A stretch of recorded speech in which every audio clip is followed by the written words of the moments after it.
Oi! Hoje a gente vai mergulhar nas ideias de Robert Alexy, um pensador que encarou uma das perguntas mais cabeludas do direito, sabe?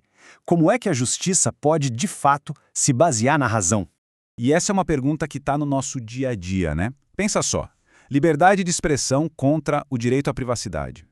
E aí, como é que um juiz decide quem está certo? Dá para fazer isso de um jeito que seja justo e, o mais importante, racional? Olha, a resposta para essa pergunta não caiu do céu, não. Ela foi literalmente forjada nas cinzas de um dos momentos mais sombrios da história. Uma época em que a própria ideia de lei teve que ser reinventada do zero. Então, vamos lá, vamos começar pelo contexto. Porque a teoria do Alexy não surgiu no vácuo, de jeito nenhum. Ela foi uma resposta direta e super necessária a um dos períodos mais sombrios da história da Alemanha. Imagina só, crescer nesse mundo, uma nação partida por um muro, com duas ideias totalmente opostas de justiça. De um lado, a democracia tentando renascer, do outro, o autoritarismo. Para essa galera, encontrar um caminho justo para a lei não era um debate acadêmico. Era uma questão de sobrevivência, uma necessidade urgente. É que o sistema jurídico anterior tinha simplesmente desmoronado.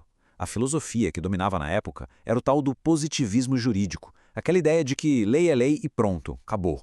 O problema, essa ideia foi usada para justificar as maiores atrocidades. Então a pergunta que não queria calar era: como a gente pode criar um sistema de leis que impeça que isso aconteça de novo, tipo, para sempre?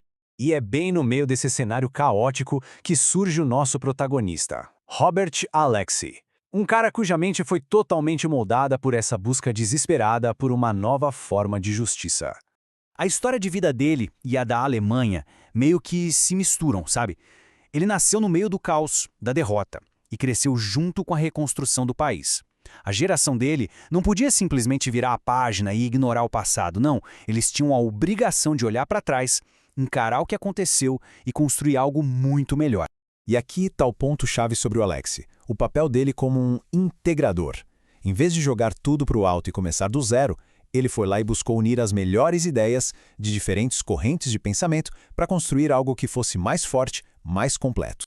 Mas que tensões eram essas? Bom, de um lado, a gente tinha a tradição jurídica alemã super forte, sabe? Cheia de rigor, formalismo, aquela busca por um sistema perfeito. Do outro lado, as necessidades urgentes de uma democracia novinha em folha.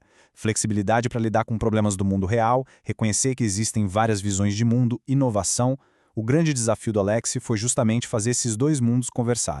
E como é que ele fez isso? Bom, o Alexy não reinventou a roda. Ele foi um verdadeiro mestre em garimpar e combinar as ferramentas filosóficas certas, aquelas deixadas por gigantes que vieram antes dele, e com elas ele construiu a sua própria teoria.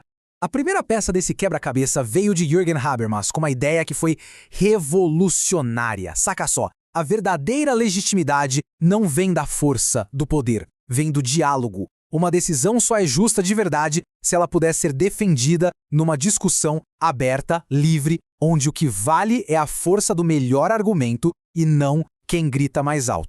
E o que o Alexy fez com isso foi simplesmente genial. Ele pegou essa filosofia do Habermas, que era mais abstrata, e transformou numa ferramenta prática para o mundo do direito. Aquela ideia de diálogo racional virou um método para os juízes argumentarem, e as condições ideais de fala, onde todo mundo tem chance de falar e ser ouvido com respeito, viraram o padrão a ser seguido no debate jurídico. Aí entra o Perman. Ele foi lá e resgatou a retórica, mas olha que interessante. Não como um jeito de manipular, mas como um processo racional de persuasão. Ele mostrou que argumentar para convencer um público, partindo de pontos em comum, é uma forma super válida e organizada de raciocinar.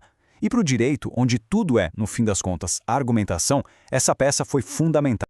E por fim, a base de tudo, o alicerce, Immanuel Kant. Foi Kant que deu o fundamento moral e filosófico para todo o sistema do Alexy. Aquela ideia de que a razão pode sim nos guiar para o que é certo e de que existem princípios universais que valem para todo mundo, baseados na dignidade de cada pessoa.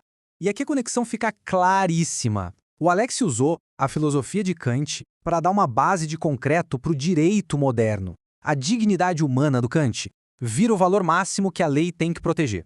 E os princípios universais dele viram a justificativa final para a existência dos direitos fundamentais em qualquer Constituição. Ok, com essas ferramentas todas na mão, o Alexy começou a montar a sua grande solução. E ele apresentou isso para o mundo em 3 obras que são monumentais mesmo. E o legal é que cada uma constrói em cima da anterior. O projeto dele é quase um plano de 3 passos, bem lógico. Primeiro, vamos definir o que são os direitos. Segundo, vamos criar um método para a gente poder argumentar sobre eles.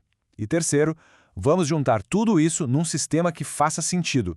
O primeiro livro dele, gente, mudou as regras do jogo. A ideia central é genial. Direitos fundamentais não são regras do tipo tudo ou nada, são princípios. Para entender a diferença, pensa assim. Uma regra de trânsito diz limite de 80 por hora. Passou disso é multa. Ponto. Agora, um princípio diz dirija com segurança. A velocidade certa vai depender se está chovendo, se tem trânsito. Viu a diferença? Essa flexibilidade abriu a porta para tal da ponderação, que é um método racional para equilibrar esses princípios quando eles batem de frente.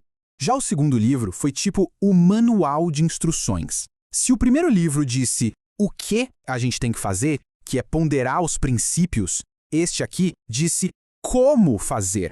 O Alexi criou regras bem claras, um passo a passo mesmo, para a argumentação jurídica. E com isso ele transformou a decisão de um juiz de algo que podia ser só da cabeça dele em um exercício de razão que pode ser explicado e justificado para todo mundo.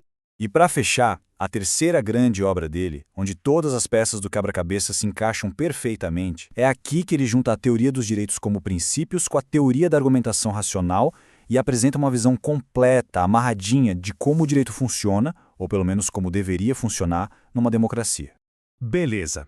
Então, no final das contas, qual é o saldo de todo esse trabalho?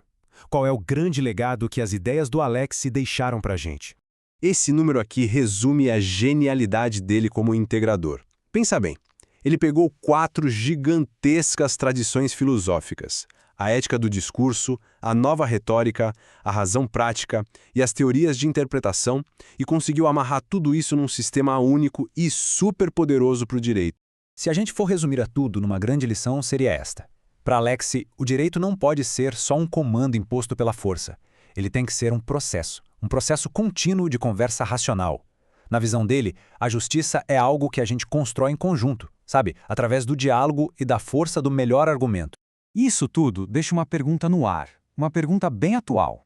A teoria do Alexi depende de uma coisa: um compromisso sério com a razão e com o diálogo. Mas, no mundo cada vez mais polarizado, cheio de divisões, será que a gente ainda tem a capacidade, ou mesmo a vontade, de resolver nossos conflitos mais profundos usando a força do melhor argumento? Fica aí a reflexão.